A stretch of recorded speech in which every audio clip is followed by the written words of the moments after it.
오늘 오후 예배 때 이제 사사기 10장 말씀 보겠습니다. 저희가 7장 기드온의 이야기를 계속 다루다가 그 전에 사사기를 시작하기 전에 처음 8장 기드온의 승리 부분과 9장의 아비멜렉 이야기를 다루어서 오늘은 이제 10장 입다의 이야기, 입다 사사의 이야기를 들어가는 부분을 함께 살펴보도록 하겠습니다. 오늘 우리 6절부터 읽었는데 그 아비멜렉의 사건이 터진 이후에 이스라엘에 2명의 사사가 더 있었음을 거론합니다. 1절부터 2절까지 사사 돌라에 대한 이야기가 있고 3절부터 5절까지 사사 야일에 대한 이야기가 있습니다. 그 시대에 대한 이야기들이 간략하게 기록되어 있지만 사사기는 더 깊게 다루지 않고 바로 입다의 시대로 넘어가죠. 큰 일이 없었기 때문에 아마 사사 야일의 시대, 소사사 돌라와 야일의 시대는 아마 대체적으로 평탄한 시절이 아니었을까라고 짐작할 수 있습니다. 그런데 오늘 본문의 말씀 입다의 시절에 들어오면서 6절부터는 그 평안함이 완전히 다 깨어져 버리는 장면이 등장을 합니다. 먼저 오늘 본문의 말씀 속에서 우리가 볼 수 있는 첫 번째 교훈은 죄에 대한 면역력에 대한 부분입니다. 구약의 말씀을 읽으면서 여러분 그렇게 느꼈는지 잘 모르겠는데 이 구약의 말씀을 읽으면서 우리 마음을 좀 무겁게 하는 거는 이스라엘 사람들이 반복적으로 보여주고 도무지 개선되지 않는 그 어리석은 모습들이 끊어지지 않고 반복되고 있다는 거. 아마 이 부분에 대해서 가장 극적으로 깊게 자세하게 반복해서 보여주는 것은 사사기일 겁니다. 하나님께서 은혜를 주셔서 구원을 받았으면 다시 그 일을 안 할 것 같은데 몇 차례를 번갈아가며 반복해가며 빠지게 되고 넘어지게 되는 거죠. 사사부터 시작했던 이 말씀이지만 구약의 마지막까지 선지서 끝날 때까지 이와 같은 패턴들, 이와 같은 문제들은 도무지 개선되지 않고 계속 이스라엘을 괴롭히고 이스라엘이 무너지는 빌미가 됩니다. 이스라엘이 어떤 민족입니까? 하나님께서 주셨던 엄청난 은혜들을 경험했고, 특별히 사사시대는 물론 지금 이 입다시대 때 오면은 상당히 시간이 지나긴 했지만, 그 전에 하나님께서 어떻게 광야를 인도해 주셨는가와 가나안 땅을 어떻게 정복하셨는가, 애굽으로 어떻게 나오게 되었는가, 그 과정에서 우리가 어떤 은혜를 받았는가를 다 체험하고 하나님의 은혜를 경험했던 백성들이거든요. 그런데도 불구하고 그 놀라운 기적과 은혜와 조상들의 그런 고백들을 다 뒤로 해버리고 그저 계속 반복적으로 넘어지고 무너져요. 평화의 시기를 보내는 가운데도 조금 더 나아지지 않습니다. 이런 문제가 해결되고 저런 것들이 갖추어져서 우리가 좀 더 여유로워지고 풍성해지고 그래서 좀 고민 없이 살 수 있게 되면 하나님을 되게 찬양하고 잘 따를 것 같은데 오히려 전혀 그렇지 않은 하나님 앞에 구원을 받아서 사사들이 와서 구원해주면은 돌이킬 것 같은데 다시 또 넘어지고 마는 모습들을 반복해서 보여주는 거죠. 더구나 오늘 본문에 보시면은요, 이스라엘 사람들이 아마 그 기드온 이후로 더 극심한 상황에 빠졌음을 고발하는 것 같아요. 6절에 보시면은요, 이스라엘이 하나님께 목전에 악을 행했던 것에 대해서 기록하는데, 죄목은 우상숭배입니다. 근데 우상숭배인데, 성경이요, 그냥 우상을 섬겼다, 이방 족속의 신을 섬겼다 말하는 게 아니라 7지파, 7족속을 구체적으로 거론하면서 누구의 신들, 누구의 신들, 누구의 신들 이렇게 7이라는 것을 구체적으로 밝혀줍니다. 사실은 각 지역마다 신들의 숫자가 많았으니까 그걸 다 합산한 신들의 숫자는 얼마인지는 모르지만 하나님께서 7이라는 구체적인 숫자, 또 어떻게 보면 이 7이 이스라엘 둘러싼 이방족 속의 전부는 또 아닐 텐데 더 위로 가면 아수르도 있고 더 밑으로 가면 애굽도 있는데 이 7으로 얘기를 했던 것을 우리가 살펴보면서 하나님의 뜻을 좀 발견할 수가 있어요. 두 가지를 저는 우리에게 알려준다고 생각하는데, 첫 번째로 이스라엘 사람들이 이 완전수라는 7이 부정적인 의미로 좀 이해가 될 것 같아요. 적당하게 우상숭배를 하거나 적당하게 이웃 사람들에게 마음을 빼앗긴 게 아니라 완전히 거기에 몰입이 되어 있었다라고 생각할 수 있습니다. 하나하나 7지파 중에 세 가지씩 우상만 따왔다더라도 신들이 21가지로 늘어나는 그런 산술 계산이 그렇잖아요.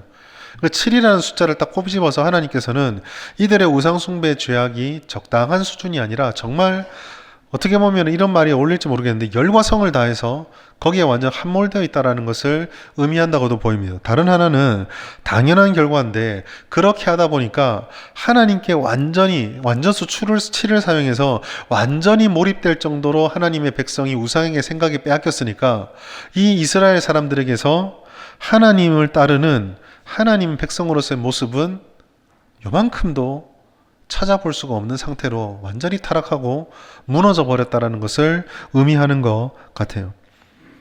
여러분, 이런 우상 숭배의 모습들, 적당한 선도 아니고 입다가 등장하기에 앞서서 이렇게 무너지는 것을 바라보며 또 그 앞에 반복적으로 하나님이 은혜를 베풀어 주셨음에도 이렇게 또 넘어지는 걸 바라보면 우리는 한 가지 사실을 부정할 수가 없어요. 그것은 바로 사람들이 한번 죄를 지었다가 하나님이 용서해 주면은 깨닫고 돌이킬 수 있고 그걸 지킬 만한 능력이 그렇게 있는 것 같지 않다라는 겁니다. 이걸 좀 다른 말로 표현하자면 타락한 사람에게는 죄에 대한 면역력이 항체가 전혀 생기지가 않는다라는 거예요. 어떤 질병을 예비하기 위해서 우리는 예방주사를 맞습니다. 그러면 그 예방주사가 몸 안에 작동을 해서 항체를 형성하고 그 항체 덕분에 그 병에 대해서는 조금 견뎌내고 이겨낼 수 있게 되죠. 죄는요, 어떻게 보면 바이러스 아닙니까? 그런데 희한하게 우리 심령에 죄가 들어오면은요, 항체가 안 생겨요. 그것 때문에 아팠다가 약 먹고 나으면은 다시 안 그럴 것 같은데 또 넘어지고 무너져 버린다라는 겁니다. 우리는요, 이게 좀 우리를 너무 심하게 몰아붙이거나 심하게 폄하하는 것처럼 보일지 모르겠지만 우리가 가지고 있는 설령 예수를 믿게 된 하나님의 백성이 된 우리들도 아직까지 완전하게 성화되지 못했고 영화롭지 못하기 때문에 우리 안에도 이 죄에 대해서 완전한 항체가 생기지 않은 경우를 종종 보게 됩니다. 내가 저 형제랑 저 자매랑 저 사건이랑 이렇게 해서 이런 실수를 해서 이렇게 넘어졌으니까 다시는 안 해야지. 그런데 우리가 정말 많이 경험하는 게 뭐예요? 또 다가오면 또 똑같이 넘어져 버린다는 거예요. 그렇기 때문에 우리는요, 이와 같은 면역력이 없는 우리의 본성을 생각한다면 사실 우리 영혼을 파고 들어오는 죄의 침공에 굉장히 민감하게 깨어 있어야 합니다. 오늘 오전에 말씀드린 것처럼 선줄로 생각한 자 넘어질까 조심하라는 건 스스로 너무 막 움츠러들고 막 무슨 활동을 자유롭게 못할 정도로 움츠러들으라는 얘기는 아니지만 그럼에도 불구하고 우리가 이 정도면 괜찮다라고 방심하지 말고 하나님께서 하나님으로부터 우리의 마음을 멀어지게 만들려는 그런 죄와 유혹을 깨워서 바라보아야 한다는 거죠. 특별히 평안의 시기가 있을 때 우리는 더 잘 넘어집니다. 오늘 이 사사돌라와 사사야일의 짧은 기록은 그들의 세대에서 깊게 묵상할 게 없다고 보일 수도 있지만 다른 표현으로 하자면 하나님의 시대에 어느 정도 평안이 있었다라고 볼 수도 있어요. 야일과 돌라의 통치 기간은요, 짧지 않았습니다. 45년이나 되었어요. 어떻게 보면 한 세대죠. 이 체감의 숫자가 그렇게 안 와닿을지 모르겠지만 그냥 쉽게 말하자면 우리 교회 초등부 10살짜리 아이가 55이 될 때까지입니다. 굉장히 큰 나이죠. 엄청나게 긴 시간 동안 큰 문제 없이 지나왔었어요. 그 기간 동안에 특별한 외침도 없고 성경에서 거론할 만한 특별한 문제도 없다고 생각했는데 그 안식이, 그 평안함이, 그 방심이 이와 같은 비극을 불러왔던 것입니다.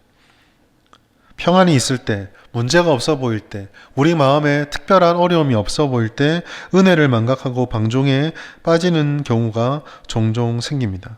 여러분, 죄는요, 언제나 아름다운 모습으로 우리에게 다가옵니다. 고린도후서 11장 14절 말씀 보시면 이것은 이상한 일이 아니라 사탄도 자기를 광명의 천사로 가정한다. 제가 죄의 경각심에 대할 때 이 성경 구절을 굉장히 많이 인용을 하는데요. 사탄이 우리에게 다가올 때 정말로 우리가 생각하는 것처럼 온몸에 불덩거리가 되고 뿔나고 피 질질 흘리며 다가오면 아무도 소각하지 않을 거예요. 거기 넘어지지 않을 겁니다. 그런데 사탄이 항상 언제나 우리에게 유혹할 때는요, 우리를 가장 사랑하는 천사의 모습으로 다가오거든요. 이 세상에 누구보다 나를 더 잘 이해해 줄 것처럼 내 이 마음, 내 이 상태, 내 이 아픔, 내 이 욕망을 가장 잘 이해해 주는 모습으로 다가오거든요. 그러니까 거기에 다 넘어지는 거죠. 우리가 누리는 평안에 가장 어울리는 모습으로 또 누구나 이해할 만한 합당한 이유와 근거를 가지고 우리에게 다가와서 달콤한 말로 유혹의 씨앗을 뿌려버립니다. 그런데 그것이 함정이라는 것을 우리는 빨리 깨달아야 되죠. 산에 짐승을 잡을 때 부비트랩, 함정을 팝니다. 그런데 그 함정을 파고 미끼로 잡고 싶은 짐승이 싫어하는 걸 놓겠습니까? 제일 좋아하는 걸 놓겠죠. 심지어 뭐 동물이 말을 할지 모르겠지만 머리로는 저거 먹으면 안 된다고 생각을 해도 본능이 이기지 못할 정도로 정말 가장 좋은 것을 갖다 놓을 거예요.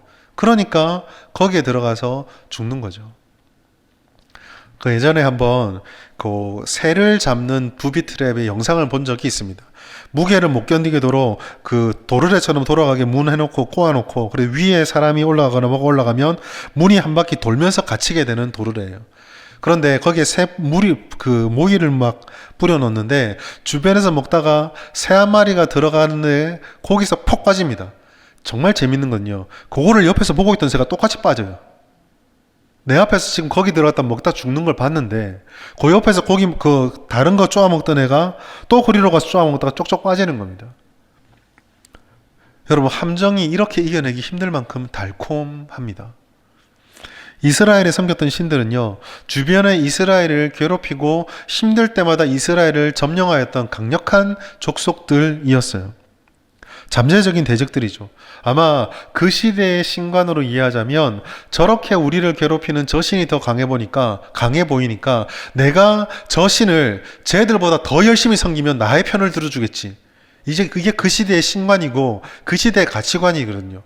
그러니까 더 열심히 섬기고 더 바알을 세우고, 오늘 새벽에 우리가 말씀을 나눴던 것처럼 히스기야의 아버지 아하스가 다메섹과 아수르를부터 이기기 위해서 그 다메섹 신과 아수르 신을 예루살렘으로 가져왔던 것처럼 그렇게 했던 거예요.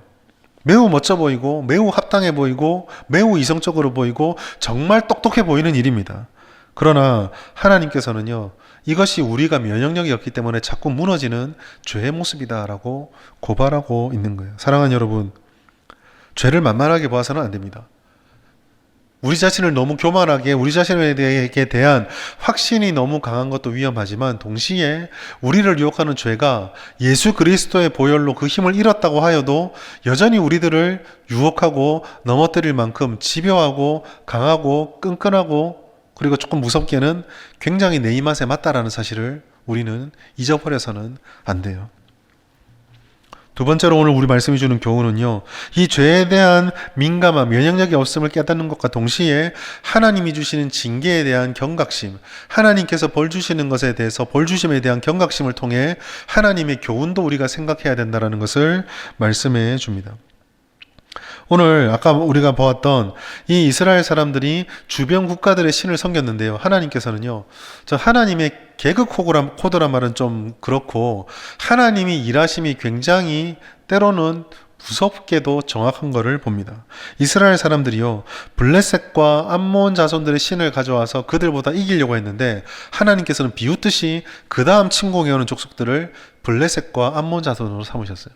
18년 동안 이스라엘 사람들이 그들에게 고통을 받습니다. 그런데 이 고통은요, 그 이전에 있었던 시절도 고통스러웠지만 굉장히 혹독한 것이었어요. 사실 여러분, 지금까지 이스라엘 사람들이 많은 침공과 어려움을 겪었지만은요, 이스라엘이라고 했을 때 중심이라고 할 수 있는 유다는 침략을 잘 받지 않았습니다. 그런데 이번에 블레셋과 암몬의 침략 때는요, 오늘 말씀 속에 콕 집어서 9절 말씀 보시면 암몬 자손 요단을 건너와서 유다와 베냐민과 에브라임 족속과 싸웠다 되어 있습니다. 에브라임 족속은요, 북이스라엘에서 그래도 유다에 가까운 중심 쪽에 위치하고 있고요, 유다와 베냐민은 당연히 남유다 중심부 예루살렘이 있는 중심이죠. 그러니까 하나님께서 그동안은 주변만 이렇게 계속 침공했는지 모르겠는데 이번에는 중심부를 바로 때려버리신 거예요. 사상 최대 규모로, 사상 최고의 강도로 이 고통이, 징계가 진행이 되었던 것입니다. 사실 우리는 주님의 말씀을 대하고 설교를 들을 때에도 하나님이 우리를 사랑하시고 하나님이 우리에게 약속된 은혜를 주신다는 말을 듣는 것에 훨씬 더 좋아하고 편안해 합니다. 물론 제가 이렇게 죄나 징계에 대해서 말씀하는 것은 두려워하고 떨려하고 하나님 무서워하고 멀어지라 그런 이야기는 아닙니다. 틀림없이 하나님께서 우리를 사랑하시고 그 어떤 사랑도 우리를 이 사랑에서부터 끊을 수 없다라는 것은 확실해요. 그렇다고 할지라도 우리가 하나님께서 강조하고 있는 이 벗어남에 대한, 넘어짐에 대한 징계의 말씀을 그냥 귀로 듣고 흘려보내서는 안 되는 거예요. 하나님께서 우리를 너무 사랑하시기 때문에 우리의 어려움을 돌보시고 사랑으로 싸매주시기도 하지만 우리를 너무나 사랑하시기 때문에 그 사랑하는 아들이 죄와 더러움 가운데 빠져가서 무너지는 것도 그대로 내버려 두고 있지는 않는다라는 거죠.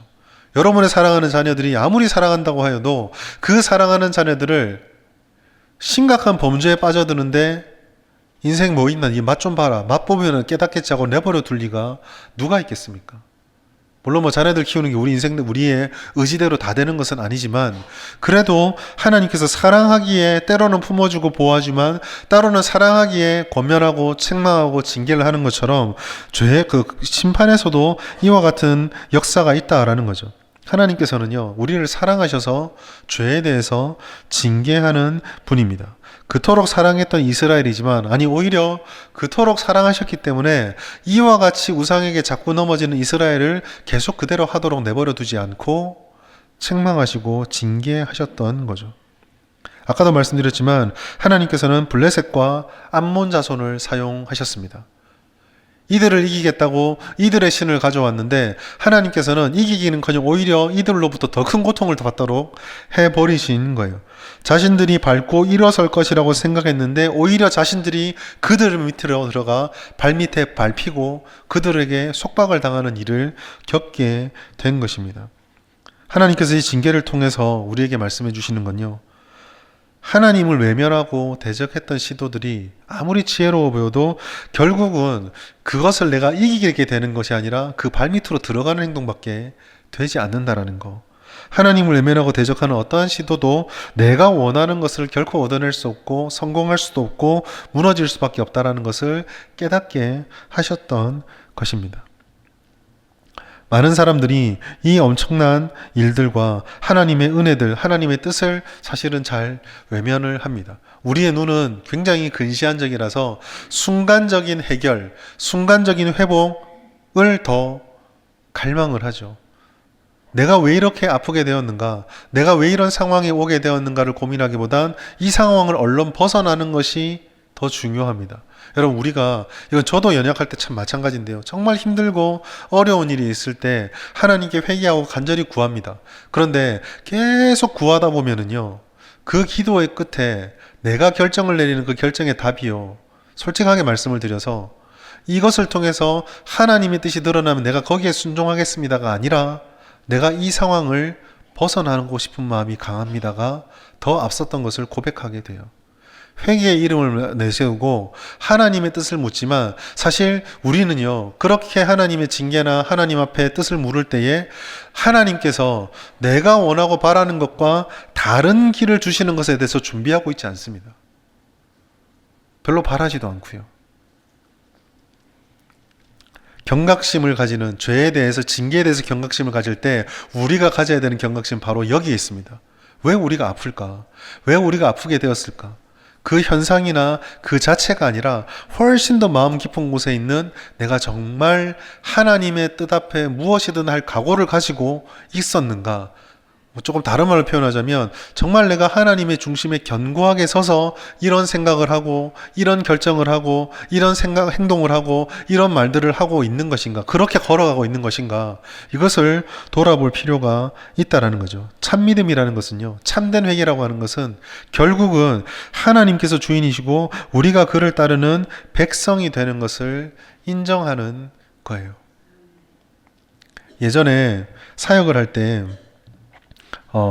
사실 목회자들에게 약간 있는 그런 야망 혹은 목회자들의 바라는 기대, 그런 게 있어요. 뭔가 배울 수 있고, 그리고 우리가 사역을 하고 또 저희는 이제 담임이나 이런 사역을 할 때 밟고 배워가서 이렇게 채워지고 싶은 그런 마음이 좀 있었어요. 근데 그런 마음도 있으면서 교회를 옮기게 되는데, 그 교회를 옮길 때 어떨 때 보면은 정말 하나님께서 원하시는 교회로 내가 불러주시기도 하지만 때로는 여기서 좀 벗어나고 싶은 마음이 있을 때도 있었습니다. 하나님께서 제게 그런 경험을 많이 하게 하셨거든요. 예전에 대구에 갈 때 그런 경험을 좀 했었습니다. 하나님의 뜻이라고 생각을 했지만 지금 와서 돌이켜보면 다른 선택을 하면 어땠을까라는 생각을 하게 돼요. 근데 사실 제가요, 그 대가를 굉장히 혹독히 치루었습니다. 지금도 그 대가를 짊어지고 살아가고 있어요. 네. 가정에 어려움이 있었고 자녀들의 어려움이 있었고 그거를 해결하기 위해서 정말 몇 년을 눈물을 흘리면서 기도를 했었고 그렇게 지금 걸어가고 있습니다. 그 나중에 담임이 되고 나서 이제 사역을 딱 시작하기에 앞서서 지금까지 부교육자 하면서 내가 내렸던 기도, 결정, 교회를 옮기면서 배워왔던 것들, 시도했던 생각들을 쭉 좀 정리를 했었거든요. 그러면서 깨달아지더라고요. 아, 하나님의 뜻을 묻는 줄 알았지만 사실은 이 상황에 대한 내 바람이 더 강했었구나라는 것을 알게 되었습니다. 그 참 믿음은요, 하나님께서 주인이란 것을 인정하는 거예요. 여러분, 하나님이 주인을 인정하면은요, 사실은 하나님께서 우리에게 뭘 명령할지는 몰라요. 하나님 내가 주인으로 내가 인정합니다라고 말했을 때 우리의 마음속에는 그러니까 하나님 나를 두 걸음 앞으로 전진시켜 주세요. 기도할 거예요. 그러나 하나님께서는 때로는 그래? 그러면 뒤로 두 걸음 가. 라고 하실 수도 있거든요. 이스라엘 사람들은요, 블레셋과 암몬을 이기길 바랬습니다. 그러나 하나님께서는 그들이 중요한 게 아니라 나하고 바로 서 있는 게 중요하다라고 물러가게 하셨어요. 그걸 못 견디고 다시 블레셋을 가고 다시 암몬을 섬겼던 것입니다. 사랑하는 여러분, 오늘 말씀에서 우리가 붙잡아야 될 것은 그래서 참 회개의 은혜, 진정한 돌이킴의 은혜, 진정한 하나님을 갈망하는 은혜가 어떤 것인지를 다시 우리 마음에 새겨야 돼요. 세 가지를 기억해야 됩니다. 첫 번째, 회개나 돌이킴은요, 변명과 핑계가 되어서는 안 됩니다. 특별히 회개를 할 때는요, 우리 자신을 자꾸 합리화시키거나 우리의 이런 생각들과 결정들에 대해서 하나님을 자꾸 설득하려고 하시면 안 돼요. 하나님은요, 우리가 설득하기 이전에 우리의 모든 것을 다 알고 계시는 분이십니다. 하나님은 전지하심과 그리고 우리를 사랑하시는 하나님이세요.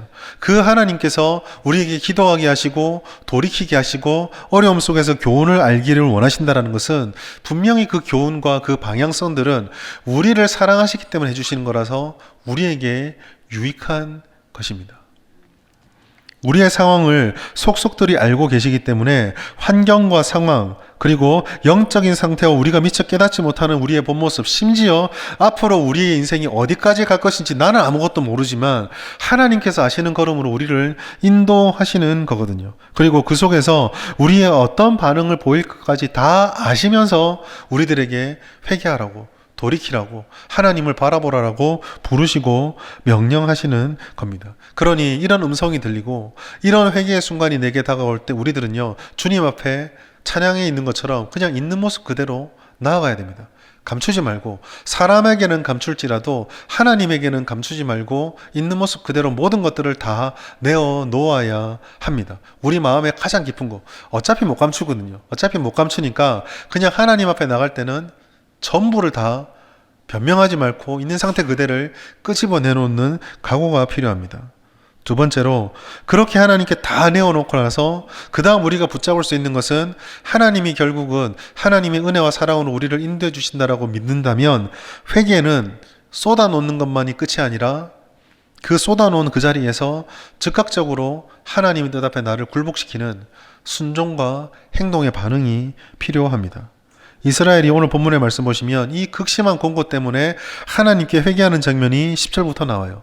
하나님께서 그 회개하는 장면 속에 내가 너희를 듣지 않겠다고 말하자 이스라엘 사람들은 그 회개를 하면서 자신들이 의지하고 있던 이방신들을 다 제거하여 버립니다. 하나님, 블레셋만 물러나게 해주시면 내가 이거 다 부수겠습니다가 아니라 아직 물러나지도 않았는데 그냥 부셔버리는 거예요. 전에도 여러 번 말씀드렸습니다. 하나님, 이것을 해주시면 제가 돌이키겠습니다. 이것은요, 기도가 아니고 거래입니다. 뭘 해주시면 내가 뭘 하겠습니다. 이건 거래죠. 회개는요, 진정한 하나님 앞에 드리는 하나님 앞에 드리는 순종과 복종의 기도는요, 두 손 두 발 하나님께 다 드는 거예요. 하나님을 따르겠다는 선언이 있어야 하죠. 아까 제가 제 얘기를 들면서 그 기도 속에 내가 온전하지 못했구나라는 생각을 했다라고 말씀을 드렸어요. 그런 부분이 있었는데요. 그래도 또 그 기간을 돌아보면서 하나님께 참 감사했던 것은요, 딱 하나였었어요. 하나님께서 그렇게 보내실 때에 사실 저희 아내하고 저희 아이들한테 미안한데요. 아내와 아이들을 핑계대지 않았습니다. 어디를 보내든 언제 보내든 그냥 아멘하고 갔거든요. 나 저 지역 생각한 적 없는데요. 하나님 보내시는 확신이 들면 그냥 갔습니다. 사실 그것 때문에 저희 아내와 저희 아이들이 되게 고생을 좀 많이 했어요. 하루아침에 친구들 다 사라져버리고 하루아침에 살았던 지역 다 사라져버리고 막 그렇게 해서도 하나님께서 우리에게 주님께서 가라는 곳 가는 곳 거기가 제일 좋다. 제가 그 사역지를 보낼 때 제 규칙이 좀 있었거든요. 몇 개를 지원하든 어떤 교회든 특별한 문제가 있지 않는 이상 첫 번째 가라는 교회를 내가 간다. 지금까지 계속 그 원칙을 지켜가면서 부교역자 생활을 했었습니다. 그러다 보니까 아내들이 아내들이 있으면 안 되죠. 아내가 고통받고 아이들이 굉장히 고통을 받았죠. 그런데요, 하나님께서 그래도 저를 불쌍히 여겼다면, 비록 이런저런 실수를 많이 했지만 그래도 하나님께 불쌍히 여기셨다면 정말 그런 결정을 할 때 정말 두 손 두 발 다 들었거든요. 하나님이 이 교회는 가는데 이런 게 좀 걸리는데 저런 게 걸리는데 그런 얘기 하지 않고 갔었습니다. 여러분, 회개는 돌이킨다는 것은요, 적당히 할 수가 없어요. 철저히 하나님께서 뭘 원하시는지, 내가 이것을 위해서 뭘 각오해야 되는지를 기억하고 하나님께서 싫어하시는 것, 깨닫기를 원하는 것을 찾아가면서 힘쓰고 달려가야 됩니다. 물론 다 알지는 못해요. 그래서 매번 한 걸음 한 걸음이 참 조마조마하기도 하고, 그 한 걸음 한 걸음이 때로는 디디고 나서도 하나님 장미꽃발인 줄 알고 디뎠는데 왜 이렇게 가시가 많습니까? 돌파칩니까? 불평할 때도 많지만은요, 그래도 울면서 투덜투덜하면서 또 한 걸음을 디뎌요. 그렇게 주님께 두 손 두 발 들고 걸어가는 겁니다. 그러다 보면 깨닫게 되는 것이 있어요. 그럴 때 그 깨달은 것을 마음에 품고 과감하게 버릴 것은 버리고 내릴 것은 내리며 주님께 순종해 가야 돼요. 세 번째로, 이렇게 우리 앞에 순종한다 할지라도, 그렇게 우리가 회개하고 진실한 마음을 다드린다 할지라도, 그러한 우리의 진실한 마음과 우리의 각오가 우리를 구원하는 것이 아니라 원천은 하나님의 사랑이 있다는 사실을 기억해야 돼요. 오늘 본문의 말씀 속에서 제가 정말 은혜를 받았던 것은 뭐냐면요, 16절입니다. 16절 말씀 보시면, 자기 가운데서 이방신들을 제하여버리고 여호와를 섬김에 여호와께서 이스라엘의 권고로 말미암아 마음에 근심하시니라. 여러분, 이 말씀 하시기 전에 하나님이 뭐라고 말씀하시냐면요, 13절 말씀 보시면, 너희가 나를 버리고 다른 신들을 섬기니 그러므로 내가 다시는 너희를 구원하지 아니하리라. 구원하지 않겠다 그랬어요. 근데 이스라엘 사람들이 고통 속에서 회개하면서 자기 것들을 다 버리면서 이 우상들을 막 버리면서 블레셋의 고통을 받고 있는 거예요. 곤고함을 겪고 있는 거예요. 그러니까 하나님께서 나는 너희를 구원하지 않겠다 라고 말해놓고 그 사랑하는 백성들이 곤고함을 겪으니까 견디지를 못하는 거예요. 여러분, 이런 겁니다. 아이들이요, 너무 말을 안 들어요. 말을 안 들어서 야단을 막 치고 나서 밥 먹지 마 하고 방에 딱 가둬버려요. 그리고 엄마는 문 앞에 서성이죠. 밥 달라고 하면 차려줄 텐데, 밥 달라고 하면 차려줄 텐데. 야단쳐서 들어가서 벌 받고 있는데도 불구하고 그 아이가 끼니를 거르는 게 마음이 아픈 부모의 마음. 하나님께 잘못해서 지금 이 징계를 받고 있고 그것이 너무나 마음이 안타까워서, 이게 성경이 우리가 이해할 수 있는 말로 하나님이 주신 거거든요. 하나님께서 너무나 마음 아파서 부모의 마음으로 내가 너희를 이제 용서하지 않겠다, 구원하지 않겠다 라고 말했는데, 한켠 방 너머에서 그 아들이 질질질 울면서 잘못한 거 반성문 쓰면서 잘못한 거 다 버리면서 질질질 울면서 고통받고 있는 거예요. 그 야단 쳐놓고 잘못한 게 아무것도 없는 부모가 이 공고함을 견디지 못하고 있는 거예요. 여러분, 이게 우리가 의지할 수 있고 붙잡을 수 있는 하나님의 사랑입니다. 우리가 회개가 진실했다고요? 하나님의 뜻을 잘 깨달아가지고 우리가 정말 하나님, 내 이 희생 아시죠? 이 결단 아시죠? 이 순종 아시죠? 내가 진짜 엄청난 결심을 했습니다. 아닙니다. 그게 우리의 소망이 되는 게 아니에요. 하나님의 사랑.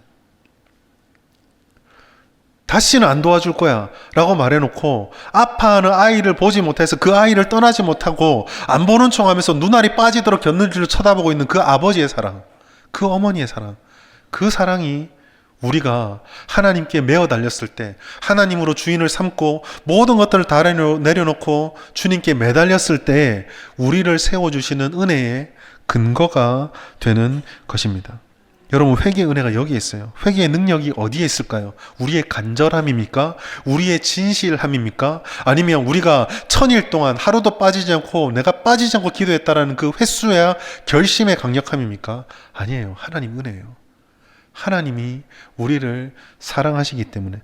내가 1000일을 기도했다면요, 그 1000일을 기도할 동안 지켜보았던 하나님의 기다림은 만일일지 10만일일지 알 수 없는 거예요. 우리 안에 있는 것은요, 절대 영원하지 않아요. 항상 변덕스럽습니다. 그러나 하나님께서는 사사기를 잘 보시면 아시다시피 오늘 내가 용서해서 사사를 보내주면 숨통 트이면 몇 년 뒤에 또 똑같은 일을 할 걸 아시지만 그러면서도 여전히 사사를 보내셔서 그 잠깐의 돌이킴도 기뻐하는, 마치 아이가 엄마한테 지금 야단 맞으면서 겁이 나서 지금 잘못했어요 말하는 것이 용서를 해줘도 나흘 지나면 또 똑같은 짓을 할 거를 알면서도 용서해주고 안아주고 밥 차려주는 그 엄마의 마음으로 우리를 사랑하시기 때문에 그 긍휼하심, 그 사랑이 우리가 이렇게 부족하고 연약한데도 매주 예배드리고 매주 회개하고 매주 하나님을 갈망하며 또 맛볼 수 있는 원천이자 은혜가 되는 것입니다. 오늘 설교의 제목은 징계와 회개라고 했습니다. 이 징계와 회개에 하나를 더 붙이자면 그렇지만 은혜예요. 징계가 괴롭고 회개도 결코 유쾌한 순간 아니지만 하나님의 이 마음을 우리가 깨닫는다면, 그 백성들의 권고로 말미암아 마음에 근심하시고 어쩔 줄을 몰라 하시는 하나님의 그 마음을 깨닫는다면 우리는 징계도 은혜요, 회개도 은혜입니다. 그러나 우리가 이 하나님의 은혜를 깨닫지 못한다면 우리에게 주어진 평화도 우리를 죄로 끌어갈 수 있고, 우리에게 주시는 복도 우리를 타락으로 끌어갈 수 있으며, 심지어 우리가 하는 신앙생활조차도 하나님 앞에 완전히 두 손 두 발 든 자벽함이 없다면 우리들을 우리 욕망을 달성하게 만드는 한 차원 높은 자리로 끌어갈 뿐 하나님의 은혜의 자리로는 이끌어가지 못하게 할 것입니다. 사랑하는 여러분, 이번 한 주를 살아가면서 우리는 또 많은 시험과 많은 유혹과 또 우리의 삶 가운데 찾아오는 수많은 일들을 겪게 될 거예요. 그 모든 일들 가운데 때로는 우리가 잘 극복하고 때로는 우리가 다시 또 넘어지고 어떨 때는 하나님 백성답지 않은 잘못된 선택을 하기도 할 겁니다. 그러나 그럴 때일수록 우리에게 절대로 놓치지 말아야 될 한 가지가 있다면, 우리를 사랑하신 하나님께서 때로는 우리에게 사탕을 주시고 때로는 우리에게 채찍을 주시더라도 징계와 회개의 과정을 반복하게 할지라도 우리를 향하신 주님의 사랑을 포기하지 않는다라는 이 한 가지 사실, 그 사실을 붙들고 이번 한 주도 주님 아버지 앞에 무릎 꿇고 하나님과 동행하며 삶을 살아가신다면 우리는 그 모든 과정들을 통해서 결국은 이루어질 하나님의 사랑을 맛보게 될 것입니다.